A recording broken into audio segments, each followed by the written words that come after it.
20.000 legiun terbaik Persia mengikat kaki mereka dengan rantai besi tebal. Mereka bersumpah untuk membentuk dinding manusia yang mustahil ditembus oleh pasukan Islam. Namun di bawah terik gurun Kazima, sebuah blunder militer terbesar justru tercipta. Di mata sang pedang Allah, Khalid bin Walid, rantai-rantai itu adalah borgol kematian mereka sendiri. Assalamualaikum warahmatullahi wabarakatuh. Selamat datang di channel Panji Islam. Bersama kita akan menelusuri jejak sejarah Islam, menyaksikan perjuangan kaum muslimin dalam mempertahankan agama, mengenal para panglima besar yang memimpin pasukan Islam, serta memahami berbagai pertempuran yang membentuk perjalanan peradaban Islam dari masa Khulafaur Rasyidin hingga berabad-abad setelahnya. Sebelum kita mulai, jangan lupa dukung channel ini dengan menekan like, subscribe, dan aktifkan lonceng notifikasi agar Anda tidak melewatkan kisah-kisah sejarah Islam lainnya. Pertempuran Dhat al-Salasil. Tahun ke-12 Hijriah atau bertepatan dengan tahun 633 Masehi. Roda sejarah Jazirah Arab sedang berada di tikungan yang paling menentukan. Badai besar perang Riddah baru saja reda. Di bawah kepemimpinan Khalifah Abu Bakar Ash-Shiddiq, stabilitas politik internal umat Islam yang sempat guncang pasca wafatnya Rasulullah Shallallahu Alaihi Wasallam berhasil disatukan kembali. Kabilah-kabilah yang sempat murtad dan menolak membayar zakat telah tunduk di bawah wibawa Madinah. Namun, sang khalifah menyadari sebuah kebenaran geopolitik yang tak bisa diabaikan. Ancaman terbesar sesungguhnya berada di luar perbatasan mereka. Di sebelah timur Laut Jazirah Arab, membentang wilayah subur dan kaya yang kini kita kenal sebagai negara Irak. Wilayah tersebut saat itu berada di bawah kendali mutlak Kekaisaran Persia Sassanid, sebuah superpower dunia yang telah berkuasa selama berabad-abad dengan kekuatan militer yang menakutkan dan kekejaman yang tak kenal ampun terhadap kabilah-kabilah Arab perbatasan.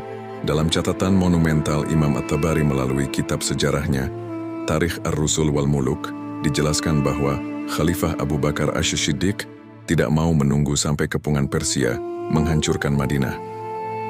Beliau mengambil keputusan militer paling berani dalam sejarah Islam awal, meluncurkan serangan preventif langsung ke jantung pertahanan luar Persia di tanah Irak. Misi maha besar yang mempertaruhkan hidup dan mati daulah Islamiyah ini membutuhkan seorang arsitek militer yang jenius. Maka, pilihan Abu Bakar jatuh pada sosok tunggal yang belum pernah terkalahkan di medan laga, Saifullah al-Maslul, sang pedang Allah yang terhunus, yaitu Khalid bin Walid. Titah pun diturunkan, menandai dimulainya babak baru ekspansi global Islam yang akan mengubah wajah peradaban dunia untuk selamanya. Untuk menembus benteng superpower dunia ini, Khalid bin Walid awalnya bergerak dari wilayah Yamamah dengan membawa 10.000 pasukan inti yang terdiri dari kaum muhajirin dan ansar pilihan. Namun jumlah ini jelas tidak cukup untuk menantang legiun militer Persia yang kekuatannya terlihat tak terbatas. Sebagaimana yang ditulis oleh Ibnu Al-Atsir dalam kitab Al-Kamil Fit Tarikh, Khalifah Abu Bakar segera memperkuat barisan Khalid dengan mengirimkan perintah kepada para panglima regional di perbatasan utara. Panglima-panglima tangguh seperti Al-Mutsanna bin Haritsah, Adi bin Hatim, dan As-Sa'ib bin Dirham diperintahkan untuk segera menggabungkan pasukan mereka di bawah satu komando tunggal Khalid bin Walid. Melalui mobilisasi yang cepat ini, total pasukan Muslim berkumpul sebanyak 18.000 prajurit.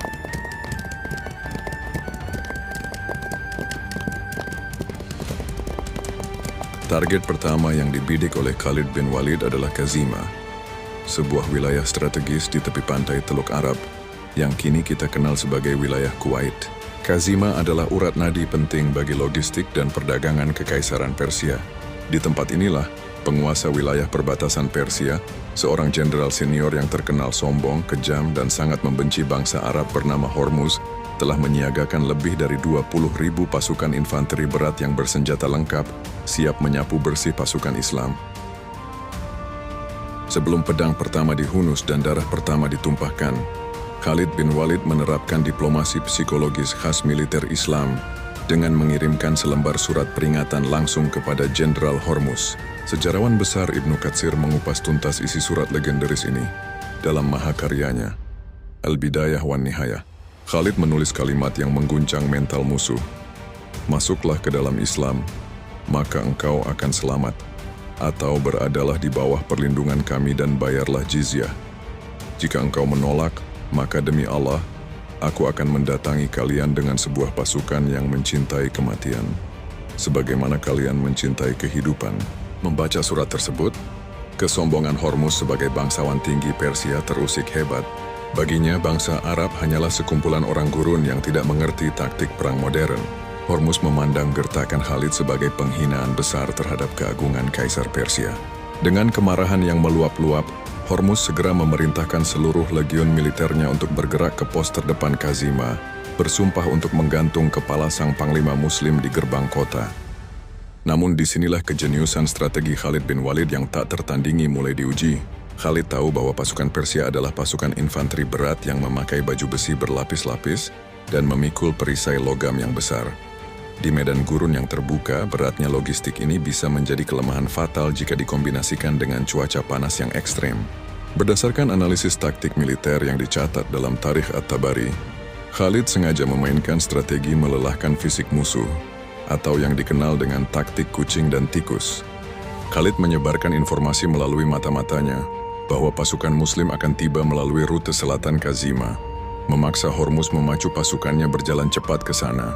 Namun setibanya di selatan, tempat itu kosong karena Khalid ternyata mengubah rutenya ke arah utara. Hormuz yang geram kembali memaksa prajuritnya berbalik arah, berjalan berkilo-kilometer di atas pasir gurun yang membakar. Taktik memutar ini dilakukan Khalid beberapa kali dengan ritme yang cepat. Akibatnya, sebelum pertempuran resmi dimulai, pasukan Persia telah kehabisan energi, mengalami dehidrasi hebat, dan moral bertempur mereka merosot akibat kelelahan fisik yang luar biasa. Ketika kedua pasukan akhirnya saling berhadapan di medan Kazima, Hormuz mengambil sebuah keputusan yang kelak menjadi ciri paling terkenal dari pertempuran ini. Ia memerintahkan sebagian pasukan infanteri Persia untuk saling dihubungkan dengan rantai-rantai besi yang tebal, membentuk barisan yang rapat dan kokoh di garis depan. Ibnu Katsir dalam Al-Bidayah wan Nihayah menjelaskan bahwa karena penggunaan rantai inilah pertempuran tersebut kemudian dikenal dengan nama Dat al-Salasil atau pertempuran rantai. Namun, sebuah pertanyaan muncul, mengapa pasukan Persia menggunakan rantai dalam pertempuran ini? Sebagian sejarawan berpendapat bahwa rantai tersebut digunakan untuk memperkuat disiplin tempur dan mencegah pasukan mundur ketika pertempuran mencapai titik kritis. Pendapat lain melihatnya sebagai solusi taktis untuk menghadapi kavaleri muslim yang terkenal cepat dan agresif. Apapun alasan sebenarnya, satu hal tampak jelas. Hormuz meyakini bahwa strategi tersebut akan membuat pasukannya semakin kuat dan sulit ditembus. Namun, seperti yang akan segera dibuktikan oleh medan Kazima, sebuah formasi yang tampak kokoh di atas rencana belum tentu mampu bertahan di tengah kekacauan pertempuran. Ketika ketegangan mencapai puncaknya, Hormuz memacu kudanya beberapa langkah ke depan. Dengan suara lantang yang terdengar hingga ke barisan belakang, ia menantang Khalid bin Walid untuk bertarung secara langsung. Bagi para prajurit yang menyaksikannya, peristiwa itu tampak seperti duel kehormatan yang lazim terjadi dalam peperangan kuno. Khalid bin Walid menerima tantangan tersebut tanpa keraguan. Sang pedang Allah maju menyongsong lawannya, sementara ribuan pasang mata dari kedua kubu tertuju kepada dua panglima yang akan menentukan arah pertempuran. Namun menurut riwayat yang dicatat oleh Imam At-Tabari, pertemuan itu ternyata menyimpan sebuah siasat. Hormuz tidak datang sendirian. Sejumlah orang kepercayaannya berada di sekitar lokasi pertemuan dan menunggu saat yang tepat untuk bertindak. Apakah sejak awal Hormuz benar-benar menginginkan duel yang adil? Ataukah tantangan itu hanyalah umpan untuk menjebak Khalid bin Walid? Riwayat sejarah memberi petunjuk yang mengarah pada kemungkinan kedua. Ketika pertarungan mulai berlangsung, situasi tiba-tiba berubah. Sejumlah prajurit Persia bergerak mendekat untuk membantu Hormuz. Apa yang semula tampak sebagai duel satu lawan satu mendadak berubah menjadi upaya pengeroyokan terhadap panglima kaum muslimin. Pasukan muslim sempat terkesiap melihat peristiwa tersebut. Namun sejarah mencatat bahwa ada satu sosok yang bergerak lebih cepat daripada yang lain. Dari barisan Muslim, Al-Qaqa bin Amr melihat bahaya yang mengancam panglimanya. Bagaikan anak panah yang melesat dari busurnya, ia memacu kudanya menerobos lapangan dan menghantam para penyerang sebelum mereka sempat mencapai Khalid.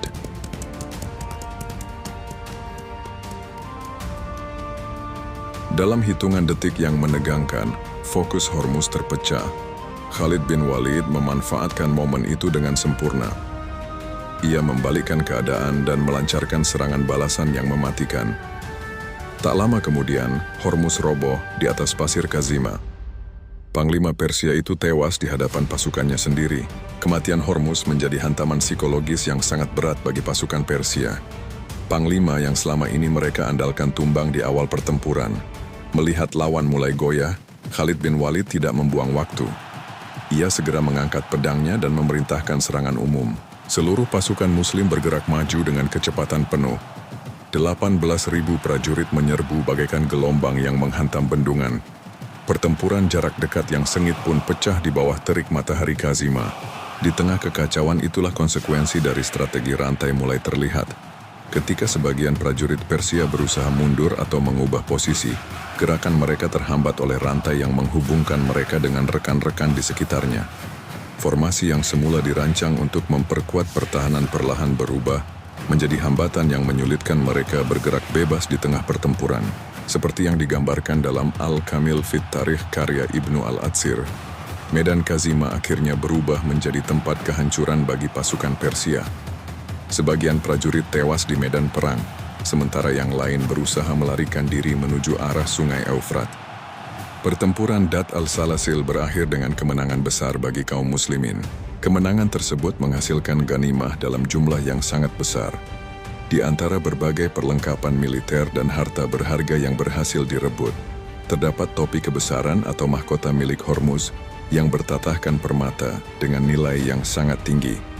Sesuai syariat Islam, Khalid bin Walid mengumpulkan seluruh rampasan perang, membagikannya secara adil kepada para prajurit, dan mengirimkan bagian khumus ke Madinah. Dalam catatan Tarikh At-Tabari disebutkan bahwa ketika berita kemenangan dan harta rampasan tiba di Madinah, Khalifah Abu Bakar Ash-Shiddiq bersama para sahabat melakukan sujud syukur. Kemenangan ini menjadi bukti bahwa keputusan untuk membawa perang ke wilayah perbatasan Persia merupakan langkah strategis yang sangat penting bagi masa depan Daulah Islamiyah. Pertempuran Dat al-Salasil atau Perang Rantai pada tahun 633 Masehi ini bukan sekadar kemenangan militer biasa. Ini adalah sebuah titik balik psikologis dalam sejarah peradaban dunia. Untuk pertama kalinya, sebuah kekuatan baru yang lahir dari rahim gurun pasir Jazirah Arab mampu menghancurkan pasukan reguler bersenjata berat milik Kekaisaran Persia Sasanid dalam sebuah pertempuran terbuka yang besar. Mitos yang selama berabad-abad dipercayai oleh bangsa-bangsa dunia bahwa Kekaisaran Persia adalah kekuatan tirani yang tidak mungkin bisa dikalahkan, seketika hancur berkeping-keping di tangan dingin dan kejeniusan taktis Khalid bin Walid. Kemenangan di Kazima ini sekaligus menjadi kunci pembuka bagi rangkaian penaklukan epik berikutnya di tanah Irak yang akan meruntuhkan dominasi Persia secara total. Seluruh rangkaian strategi jenius dan detail pertempuran ini bukanlah sekadar cerita fiktif atau legenda pengantar tidur, melainkan lembaran sejarah emas yang terjaga keasliannya di dalam kitab-kitab primer Islam terpercaya seperti Tarikh Ar-Rusul wal Muluk, karya Imam At-Tabari, Al-Bidayah wan Nihayah karya Ibnu Katsir, serta analisis mendalam dalam Al-Kamil Fit Tarikh karya Ibnu Al-Atsir. Semoga kisah ini memberikan wawasan sejarah yang berharga dan menginspirasi kita semua. Jika Anda menyukai konten sejarah Islam yang mendalam, detail, dan berbasis rujukan kitab-kitab klasik terpercaya seperti ini, pastikan Anda menekan tombol like, share video ini kepada kerabat Anda, dan klik subscribe di channel kami agar tidak ketinggalan episode sejarah epik berikutnya. Sampai jumpa di kisah selanjutnya. Wassalamualaikum warahmatullahi wabarakatuh.